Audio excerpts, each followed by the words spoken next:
Un'altra istituzione, i Sassari, Gianfranco Podica in rappresentanza dei Fabbri. Mamma mia, si riparte? Io mi auguro che si riparta finalmente a regime, che cioè tutto finisca e finalmente si possa fare una discesa dal prossimo anno come si deve, con i canoni giusti, diciamo.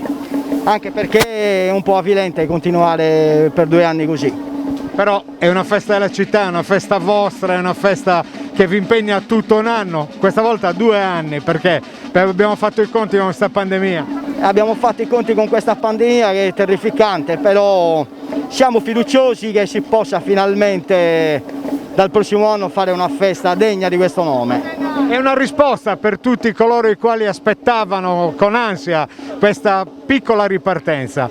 Ci vuole in primis anche un pochino di fiducia. Noi fiducia ne abbiamo tantissimo, ricordiamo che è una festa di popolo e la festa di popolo significa in mezzo alla gente e questo ci manca, ma con la fiducia e ringraziando Dio speriamo che il prossimo anno possiamo fare le cose in modo completo, diciamo. A 100 anni. A 100 anni a tutti i canti bui, a Vidizzi.